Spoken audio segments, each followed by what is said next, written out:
pada hari ketika wafatnya beliau serta membaca Quran dan tahlil dan bersedekah mana sekuasanya, akan tetapi hendaklah bersama-sama dengan orang yang banyak.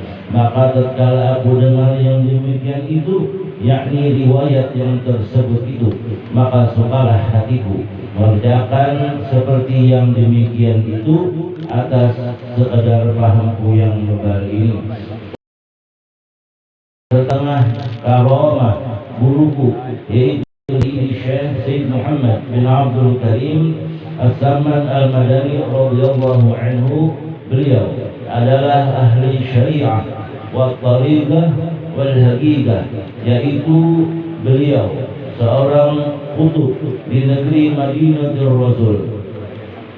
Barang siapa berkehendak ziarah kan kubur Rasulullah sallallahu alaihi wa alihi wasallam, padahal dia ada minta izin kepada beliau, niscaya adalah ziarah yang itu sia-sia. Dan adalah Tawiyah radhiyallahu anhu itu, beliau sangatlah kasih sayang pada orang yang talibul ilmi dan kepada orang yang alim dan kepada orang yang saleh dan kepada segala orang-orang yang fakir dan orang-orang miskin. Dan lagi pula suka beliau berkhutbah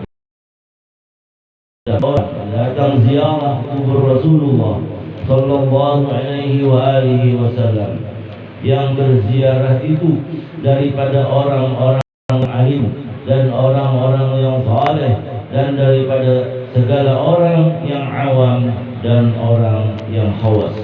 Dan adalah tabiatnya radhiyallahu anhu itu ketika pada masa kecil beliau hingga sampai had mursyidnya beliau, dan lagi pula beliau sangat memuliakan akan ibu bapa beliau, lagi pula beliau selalu mengekalkan akan musyahadatul wujud dan muraqabah dan melakukan ibadah hingga sampai beliau meninggalkan daripada adat dan melawan akan hawa nafsu beliau hingga daripada yang halal sekalipun.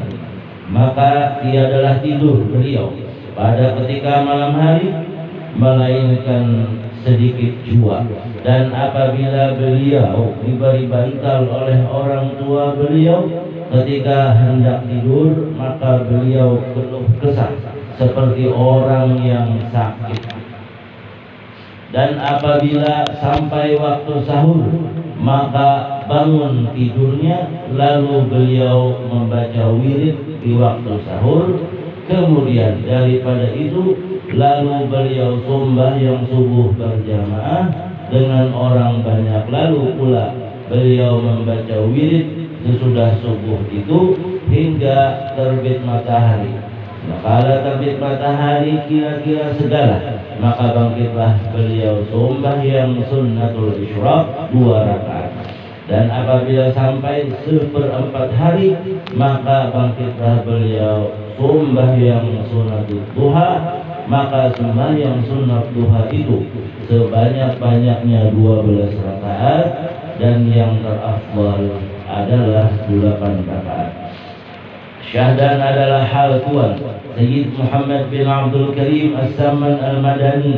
Beliau selalu dalam zikrullah siang dan malam. Beliau suka uzlah, artinya menjauhi daripada bercampur dengan manusia dan masuk khalwat, dan melazimkan beliau ziarah Baqi', yakni tempat perkuburan segala istri Rasulullah sallallahu alaihi wa alihi wasallam di dalam negeri Madinatul Rasul, serta hampir dengan masjidnya pada tiap-tiap hari, lalu berzikir dan membaca Quran di tempat itu.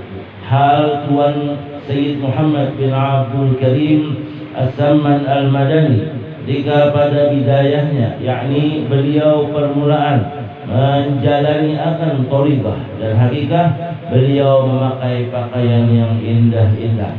Kemudian datanglah Tuan Syekh Sayyid Abdul Qadir Al-Jilani membawa baju jubah putih, padahal Tuan Syekh Sayyid Muhammad bin Abdul Karim As-Samman Al-Madani di dalam khalwat beliau. Maka dipakaikanlah oleh Tuan Syekh Sayyid Abdul Qadir Al-Jilani akan baju jubah putih itu kepada Tuan Syekh Sayyid Muhammad bin Abdul Karim As-Samman Al-Madani. Maka cukuplah Tuan Syekh Sayyid Muhammad bin Abdul Karim As-Samman Al-Madani dengan baju jubah putih itu hingga sekarang. Dan kelakuan Tuan Syekh Sayyid Muhammad bin Abdul Karim As-Samman Al-Madani pada ketika itu, beliau menyembunyikan akan ilmu beliau dan amal-amal beliau, hingga datanglah kepada beliau perintah daripada Hadratur Rasul untuk menyuruh memzahirkan pada ilmu-ilmu beliau dan amal-amal beliau di dalam negeri Madinatul Rasul. Maka beliau seperti kezahiran matahari pada ketika tengah hari. Kemudian datanglah beberapa orang daripada beberapa negeri sebab mendengar khabar tentang Tuan Syekh Sayyid Muhammad bin Abdul Karim As-Samman Al-Madani Al-Hasani di dalam negeri Madinatul Rasul. Maka banyaklah orang yang datang dari beberapa negeri untuk mengambil akan thariqah kepada beliau, dan orang yang datang kepada beliau daripada raja-raja dan orang yang kaya memberi akan hadiah pada beliau seperti emas dan perak dan lain-lainnya. Manakala sampai hadiah tersebut ke tangan Sayyid Muhammad bin Abdul Karim As-Samman Al-Madani Al-Hasani, lalu dibagikan beliau pada orang yang fakir dan miskin hingga habis, tiada lagi tertinggal di dalam tangan beliau. Seperti Al-Habib Sayyid Amin Muhammad Amin Al-Qutbi, begitu pula ceritanya oleh Abah Guru Sekumpul. Ketika pagi beliau membawa akan uang berbakul, lalu dibagi-bagi sampai habis setiap hari di situ. Ketika habis uang yang di dalam bakul itu, maka beliau mengatakan akan firman Allah Subhanahu wa taala, wal amru yauma idzin lillah. Nah, itulah salah satu sifat daripada aulia Allah, yaitu as-sakha, pemurah pada pemurunan melihat orang sakit. Nah, dan hal itu, sifat itu Allah Subhanahu wa taala yang meletakkan di hati-hati para aulia Allah. Dan lagi pula Tuan Sayyid Muhammad bin Abdul Karim As-Samman Al-Madani, ia adalah naik pangkatku ini kepada Allah Subhanahu wa taala, kata beliau, dengan sebab membaca doa Allahumma ighfir li ummati Sayyidina Muhammad, Allahumma arham ummati Sayyidina Muhammad, Allahumma astur ummati Sayyidina Muhammad, Allahumma jibur ummati Sayyidina Muhammad. 4 kali berturut-turut sesudah sembahyang subuh.